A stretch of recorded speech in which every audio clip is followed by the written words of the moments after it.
La jambe, il me semble. Ouais, c'est la jambe. Parfait. Le pied, excellent. C'est joué. Ça joue. Ça faute.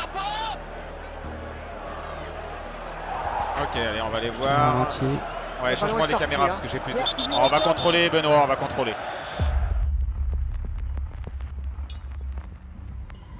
L'arrivée du VAR, ça a clairement marqué un tournant. Ouais, c'est une révolution. La vidéo, elle est arrivée en Ligue 1 pour nous du jour au lendemain. Premier sentiment, ça a été l'intrigue au départ. Se dire, qu'est-ce que c'est que ça?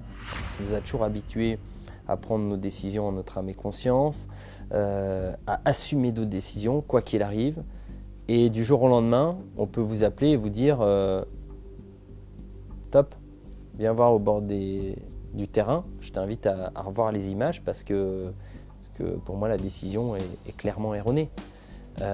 Et là, je dois, pour la première fois, montrer à tout le monde que je reconnais que je viens de me planter, quoi. La première fois que j'ai dû être arbitre vidéo, il a fallu s'adapter direct parce que c'est vraiment autre chose, c'est une autre fonction. Benoît, c'est Jérémy. Tu m'écoutes, Benoît? Oui. Voilà, je vais t'envoyer pour venir voir les images parce que comme tu dis, dans la continuité de l'action, il y a clairement un step on foot clair sur le pied. Ah, step on foot clair. Vas-y. Premier moment où ça t'arrive, tu es comme un peu déstabilisé. Mais moi, je préfère aller me déjuger 10 fois dans une rencontre et qu'à la fin, j'ai pas le sentiment d'avoir lésé une équipe.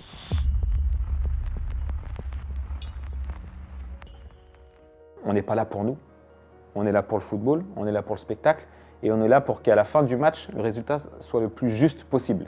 Certes, si je me déjuge, je vais être impacté. Mais par contre, ce serait plus grave que je me déjuge pas et qu'en fait, je fasse 2 erreurs. L'erreur terrain, qui soit reconnue comme une erreur, et le fait de ne pas m'être autocorrigé alors qu'on m'en a donné la possibilité. Le contact, il est clair, mais moi, la dynamique de l'action à vitesse réelle. Voilà. Oui, c'est clair, ok.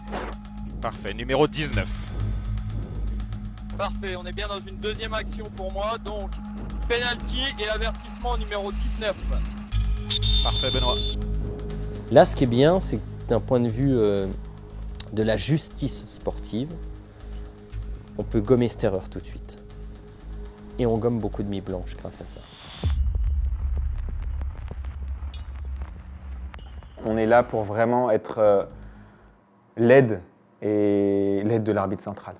On est vraiment là pour l'aider et pour lui éviter des soucis dans la continuité de son match ou dans son après-match, dans la nuit. Parce que forcément, un arbitre qui commet une erreur sur le terrain, je peux vous dire que oui, les clubs sont énervés. Mais nous, en tant qu'arbitre central, on est les premiers meurtris. Allez, on revient. Il siffle hors. Contrôle en cours. Contrôle terminé. Hors-jeu confirmé. Bien reçu, Jérémy, contrôle terminé, hors-jeu confirmé. Bravo, Fred. Avant, on grimpait sans corde, on grimpait sans filet. Mais aujourd'hui, on a une garantie que si on vient à chuter et à arriver dans le précipice, ligne de vie qui nous retient et qui nous sécurise.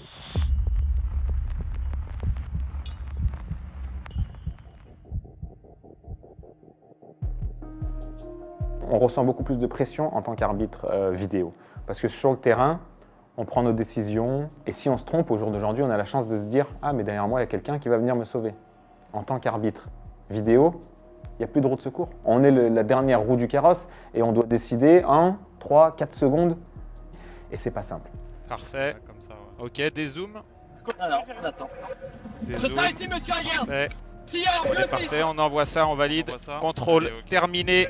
Lui, personne ne pourra comprendre qu'avec les écrans de télé, il ne soit pas intervenu ou il soit passé à côté de quelque chose. Mais quand on est arbitre VAR, assis sur notre chaise dans le replay center, la maîtrise émotionnelle et la concentration doit être vraiment au top du top. C'est un outil technique, mais c'est des humains qui jugent derrière. Et encore une fois, oui, on fait des erreurs, malheureusement, ça arrive. Donc, se poser cette question, est-ce une erreur manifeste? C'est vraiment pour moi la clé et la chose la plus compliquée, entre guillemets.